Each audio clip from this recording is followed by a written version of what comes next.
Olá pessoal, tudo bom?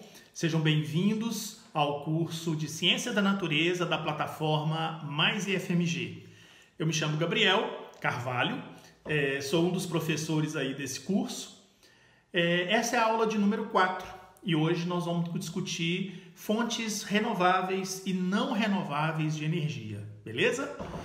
Bom, a gente já discutiu na aula 1 o conceito de energia, as condições para que um objeto tenha energia e o conceito de trabalho. Depois a gente discutiu o conceito de potência na aula 2. Por último, na aula 3, a gente discutiu energia cinética, potencial e o princípio geral da conservação de energia.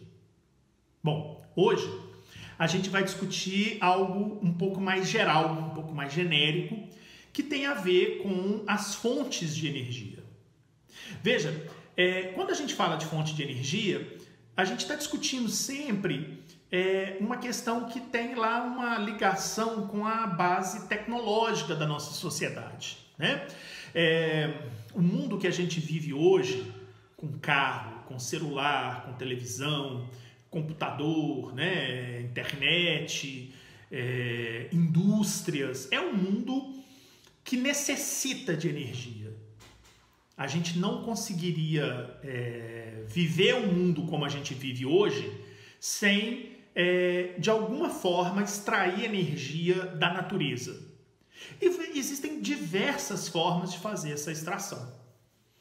Desde há muito tempo, a gente descobriu uma fonte de energia que parecia fantástica, que era quando você queimava combustíveis fósseis, né? Derivados de petróleo, por exemplo. Carvão, né? Natural. Quando você queima gasolina, quando você queima óleo diesel, quando você queima carvão mineral, na verdade o que você está fazendo é liberar uma energia que estava armazenada no composto e utilizar essa energia para um outro fim. Esse outro fim pode ser, por exemplo, fazer movimentar peças no motor de um carro que vai impulsionar o carro quando você pisar no acelerador. Essa energia pode ser, por exemplo, fazer um gerador qualquer funcionar para que ele gere eletricidade. As usinas termoelétricas, seja a gás, a energia movida pelo petróleo, carvão e tal, elas fazem basicamente isso. Então elas queimam um determinado combustível, aquecem uma massa de água, essa massa de água vira vapor e o vapor faz girar uma turbina que no final das contas gera eletricidade. Bom, a gente diz então que o combustível fóssil utilizado foi a fonte original de energia para que a energia do carro, para que a energia elétrica seja gerada.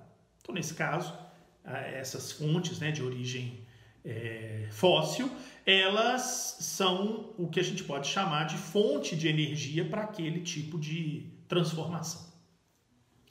Nós temos outras, diversas outras. Nós podemos utilizar a energia térmica que é irradiada da própria Terra. O interior da Terra é muito quente e existem fontes, né, que são termais e nós podemos, de alguma forma, acoplar ali naquelas fontes uma massa de água. Essa massa de água vai ferver, vai girar um gerador e vai aparecer energia elétrica desse gerador. Nós podemos utilizar, para um fim parecido, a energia das marés subindo e descendo, as ondas, né? Nós podemos utilizar a energia dos ventos, como nós podemos utilizar também, para poder gerar eletricidade, por exemplo, o próprio Sol. Hoje cresce muito no mundo a aplicação tecnológica das células fotoelétricas, que são aquelas que recebem energia direto do Sol, energia luminosa, e transformam essa energia em energia elétrica direto. É cada vez mais comum você passar num lugar e tal e ter as usinas fotoelétricas, que são pequenas às vezes, placas de energia fotovoltaica, que é o nome que a gente dá, que são instaladas às vezes em telhados, às vezes são colocadas às vezes no chão, mas que são, o objetivo delas é justamente fazer essa transformação de energia elétrica de energia solar em energia elétrica. Veja, tem uma infinidade de fontes de energia. E para tentar organizar isso de alguma maneira, a gente divide essa energia de diversas maneiras, né? Por exemplo, em relação à fonte, eu posso ter energias que são derivadas de combustível fóssil, energia hidroelétrica. O Brasil tem uma rede, né, de distribuição, de geração de energia hidroelétrica muito grande. Nós temos energia nuclear, energia geotérmica, energia solar, eólica. Então, assim, a gente pode classificar dessa maneira. Uma das maneiras de classificar as fontes de energia, e faz muito sentido hoje, quando a gente, além de discutir fontes de energia, fornecimento, né, de energia para a sociedade, né, para as indústrias, para o consumo doméstico, a gente também tem que discutir a preservação ambiental, aquela ideia de que nós temos que discutir a disponibilidade de energia não só para nós, mas para as próximas gerações, garantir uma sustentabilidade do planeta para aqueles que virão depois de nós. Não dá para a gente agir como parasitas do planeta e tirar tudo que nós podemos de uma vez, sem se preocupar com o que vai acontecer amanhã, não é verdade? Então, uma das maneiras que nós temos de classificar são as fontes renováveis e as não renováveis. A ideia é você imaginar, o nome é bem sugestivo, né, pessoal? É você imaginar que uma fonte renovável é aquela que, mesmo você fazendo uma determinada extração de energia, você pode contar com ela para frente. Ela tem um ciclo, né, bastante grande e ela permite reposição. Então, por exemplo, uma energia que é renovável é a energia hidroelétrica. Se a gente tiver um ciclo da água sendo mantido, e a Terra é um sistema fechado para a quantidade de água, né? A quantidade de água que escapa para o universo é desprezível em muito tempo, nós podemos imaginar então que uma vez que eu construo uma rede, uma hidrelétrica, e eu faço um determinado lago, no momento em que essa água sai, parte dela evapora, vai para as nuvens, chove de novo, vai entrar de novo lá naquela represa, vai fazer energia elétrica de novo. Quer dizer, o fato de eu utilizar a usina hidroelétrica não consome água, que é o dispositivo, né, o material importante para que haja a usina hidrelétrica. É claro que tem uma discussão muito séria. Volta e meia, o Brasil fica com esse problema hídrico, né, porque não chove, então a hidrelétrica fica com um nível de água mais baixo, e aí tem que ter bandeira vermelha na conta, e sobe o preço da energia elétrica. A gente entende que existe isso. Talvez até por uma ação do homem, né? Uma ação antrópica muito forte na natureza que altera regimes de chuva, de vento, de umidade, etc. E é culpa nossa isso. Mas a energia hidrelétrica por si, ela não consome a água, né? Então, obter energia hidrelétrica nas usinas não faz a água desaparecer. Por isso ela é considerada uma energia renovável. Uma fonte de energia renovável é o sol. O sol está aí. É claro que o sol um dia vai acabar. Ele vai explodir daqui a 4,5 bilhões de anos. Então eu posso contar com o sol por gerações, gerações, gerações, né? Por isso ele é considerado também uma fonte renovável. Joia? Agora, por outro lado, se a gente imaginar, por exemplo, os combustíveis fósseis, vamos pegar a gasolina, né?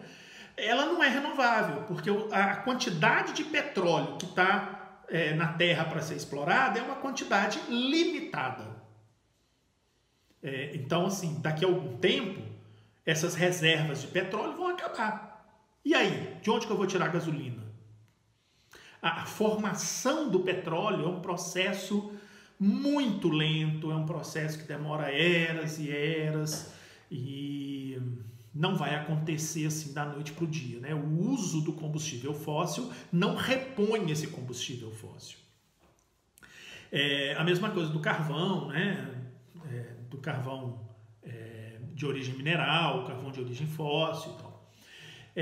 Então, a classificação que a gente faz é justamente em relação à capacidade daquele processo de ser mantido durante um longo período, tá certo?